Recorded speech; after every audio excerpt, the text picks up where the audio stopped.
April is Autism National Awareness Month. More American kids than ever before are being diagnosed. In fact, according to the new government statistics, the rate is about 1 in 88, which is nearly twice what the government reported just 5 years ago. Dr. Cate McClain is the director of the UNM Center for Development and Disability and is here with us this morning. Good morning. Good morning. Now, a lot of us know, well, we have a general idea of what autism is, but can you fill us in on some of the details? Well, autism is a neurobiologic disorder, meaning that we know that the behaviors stem from a disorder of the brain, and the disorder, so kids are born with the disorder, but it may not be diagnosed until they're 2, 3, 4 years of age. And how do you diagnose this? Number of different things need to happen.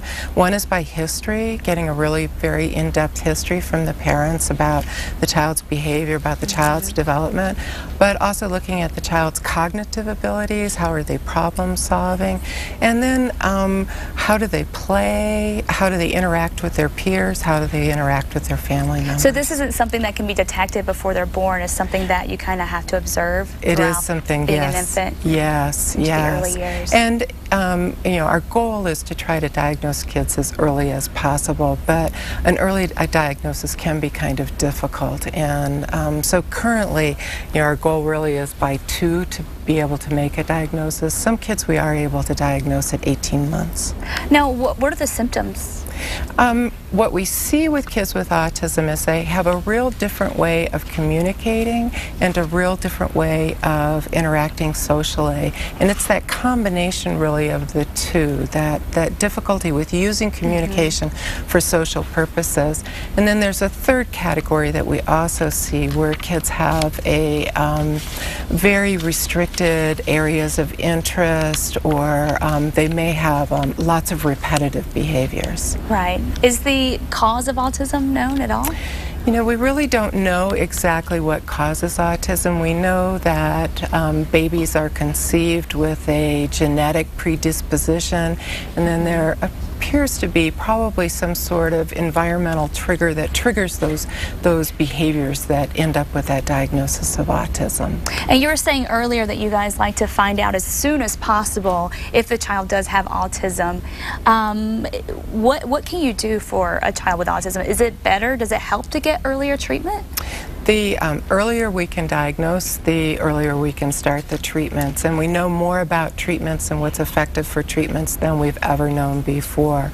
And we know that very early, intensive behavioral management techniques, the more that we do that very, very early on, the more positive outcome that we see with children. And by early, what I mean is really not in that birth to 2-year-old time period, although we'd like to start kids by 2 if at all possible, but within the first 5 years of life. Okay. Now, are the symptoms the same with each child, or are they different? And do the symptoms of autism change over time? Autism is considered a spectrum disorder, and one of the reasons we use that term is because we see a spectrum of behaviors. But we always see that triad of a real difference in communication, a difference in social interaction, and those repetitive behaviors, real restricted areas of interest. But we know that kids with autism, or people with autism, can be very significantly delayed in terms of their cognitive abilities. They can have normal cognitive abilities, or they can have incredibly high cognitive abilities. And so you can imagine that kids with autism who are very delayed versus those kids who are very advanced in their cognition could look very different from each other. Now, what type of treatment is out there? The treatment that we know works the best is very intensive behavioral treatment, and it falls under a category called applied behavioral analysis. And there are lots of different techniques within that area, but the other therapies that we use are occupational therapy, speech therapy, and of course good special education is really important. And now you're with the Center for Development and Disability. Now what type of services and support does that offer families with autism or with children with autism? Well, the CDD does a lot in the area of diagnosis, from very young children all the way through adolescence. We also run a program that's called a Parent Home Training Program, where we intensively work with parents who have children that are newly diagnosed. We do a lot of training throughout the state and help the state with some other treatment programs. And they're probably some of our most fun programs are we run a camp for kids with autism. That's Camp Rising Sun. Can you tell us about that? That's right.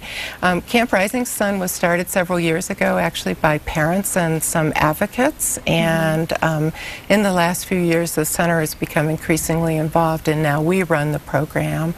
Where is it located? It's located in the Manzana Mountains at the Manzana Mountain Retreat. Okay. And what types of activities happen at the camp? Oh, they have lots of fun. They horseback ride, they swim, they have a ropes course, they kayak, lots of arts and crafts activities. It's really a fun time for kids. And of course we have the information there for you on the screen if you're interested in going to the camp, or just for information for the parents to get to the Center of Development and Disability. Thank you so much, Dr. McClain. It was nice having you on this morning. Thank you. All right, stick around. We're talking about hotels that can make your skin crawl. That's coming up next on New Mexico Style.